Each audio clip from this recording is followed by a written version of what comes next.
عمران خان نے اپنی کتاب میں لکھا ہے کہ انہیں 3 بار سیاست میں آنے کی دعوت دی گئی۔ ایک بار جنرل ضیاء الحق نے اس وقت دعوت دی جب نواز شریف وزیر اعلیٰ پنجاب تھے اور وزیر اعظم جنیجو کی حکومت کو ضیاء الحق نے برطرف کر دیا تھا۔ دوسری بار نواز شریف نے عمران خان کو ورلڈ کپ جیتنے کے بعد سیاست میں آنے کی دعوت دی۔ تیسری بار جب نواز شریف کی حکومت کاکڑ فارمولے کے تحت مستعفی ہوئی تو نگران وزیر اعظم معین الدین قریشی نے انہیں کابینہ میں شرکت کی دعوت دی، لیکن ان تمام مواقعوں پر انہوں نے انکار کیا۔ وہ کہتے ہیں کہ ملک اور سیاست کے حالات انہیں پریشان بہرحال کر رہے تھے، بلکہ سیاست ان کا پیچھا کر رہی تھی۔ اس دوران اخبارات میں ان سے سوالات بھی پوچھے جانے لگے کہ کیا آپ سیاست میں قدم رکھیں گے، جس کا جواب وہ واضح طور پر نہیں میں دیتے تھے۔ لیکن پھر انہیں سیاست میں داخل کرنے کے لیے کارخانہ قدرت میں 2 واقعات نے جنم لیا۔ یہ واقعات کیا تھے اور بینظیر بھٹو کس خفیہ دورے پر بیرون ملک گئیں اور کیا ساتھ لائیں؟ میں ہوں فیصل وڑائچ اور دیکھو سنو جانو کی ہسٹری آف پاکستان سیریز میں آج ہم آپ کو یہی سب دکھائیں گے۔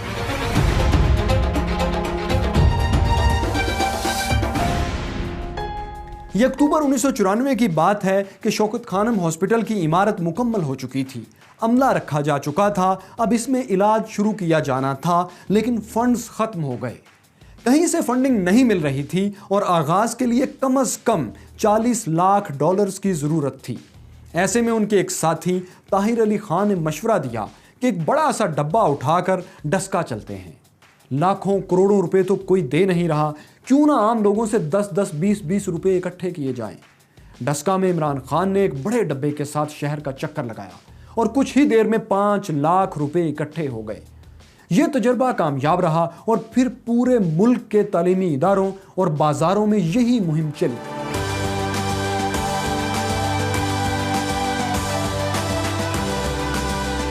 7 ہفتے بعد جب یہ مہم ختم ہوئی تو جہاں $40 لاکھ چاہیے تھے وہاں $50 لاکھ جمع ہو چکے تھے، یعنی $1 ملین اضافی۔ لیکن اس دورے میں صرف رقم ہی اکٹھی نہیں ہوئی۔ عمران خان کہتے ہیں کہ انہوں نے واضح طور پر دیکھ لیا تھا کہ پاکستان کا عام آدمی کتنا کشادہ دل اور ان پر کتنا اعتبار کرنے والا ہے۔ میں یہ سوچ بھی نہیں سکتا تھا کہ ہماری عوام اتنی میری مدد کرے گی، پیسے بھی دے گی، دعائیں بھی دے گی اور پھر شکریہ ادا بھی کرے گی۔ تو میں ان کا جتنا بھی شکریہ ادا کروں وہ کم ہے۔ عمران خان کے اپنے مطابق یہی وہ وقت تھا جب انہوں نے سیاست میں آنے کے بارے میں سنجیدگی سے سوچنا شروع کر دیا۔ کپتان نے ارد گرد کے لوگوں کو سیاست میں دلچسپی کے بارے میں بتانا بھی شروع کر دیا تھا۔ یہ باتیں اس وقت کے حکمرانوں سے چھپی نہ رہ سکیں جو پہلے سے عمران خان کی ملک گیر چندہ مہم میں غیر معمولی عوامی دلچسپی دیکھ چکے تھے۔ ہماری جان آپ دیں گے نا خون کا نذرانہ ایمان سے دے دیں گے، گردن کٹوا لیں گے۔ اکتوبر میں فنڈز جمع ہوئے تو دسمبر 1994 میں اسپتال کے افتتاح کا فیصلہ ہو گیا۔ بقول عمران خان، آصف علی زرداری نے انہیں پیغام بھیجا کہ وہ اسپتال کا افتتاح کرنا چاہتے ہیں۔ عمران خان نے اسپتال کا افتتاح تو ایک کینسر کی مریض بچی سے کروانا تھا، لیکن انہوں نے وزیر اعظم اور ان کے شوہر کو مہمانوں میں بھی نہیں بلایا۔ اب آصف علی زرداری اور بینظیر بھٹو عمران خان سے کھل کر ناراض ہو چکے تھے۔ بینظیر بھٹو نے عمران خان کے PTV پر چلنے والے اشتہارات رکوا دیے۔ شوکت خانم کو سب سے زیادہ چندہ رمضان المبارک میں ملتا تھا، اشتہار بند ہونے سے اس کا بہت بڑا نقصان ہوا۔ مزید یہ کہ PTV پر فنڈز جمع کرنے کے لیے جو ٹرانسمیشن ہوا کرتی تھی اس پر بھی پابندی لگا دی گئی۔ اسی دوران لیڈی ڈیانا نے شوکت خانم ہسپتال کا دورہ کیا تو عمران خان اور اسپتال کو عالمی پذیرائی ملی۔ شاید یہ بات بھی کچھ طاقتور سیاستدانوں کے لیے خطرے کی گھنٹی تھی۔ یہ سلسلہ 1 سال جاری رہا، لیکن پھر وہ ہوا جو نہیں ہونا چاہیے تھا۔ 14 اپریل 1996 کی صبح عمران خان معروف کاروباری شخصیت نسیم سہگل کو شوکت خانم کا دورہ کروانے کی تیاری کر رہے تھے کہ اسپتال میں بم دھماکہ ہو گیا۔ دھماکے میں کینسر کے 2 مریض بچے جو پہلے سے زندگی اور موت کی جنگ لڑ رہے تھے جان کی بازی ہار گئے۔ پاکستان کی تاریخ میں یہ کسی اسپتال میں پہلا بم دھماکہ تھا۔ اس سانحے میں 7 افراد جاں بحق اور 35 زخمی ہوئے۔ اسپتال کو کروڑوں روپے کا نقصان الگ ہوا۔ بینظیر بھٹو اسی دن اسپتال کے دورے پر پہنچی تاکہ مریضوں سے مل سکیں اور عمران خان سے تعزیت کر سکیں، لیکن عمران خان ان سے اتنے ناراض تھے کہ وہ وزیر اعظم کے پہنچنے سے پہلے ہی اسپتال سے نکل گئے۔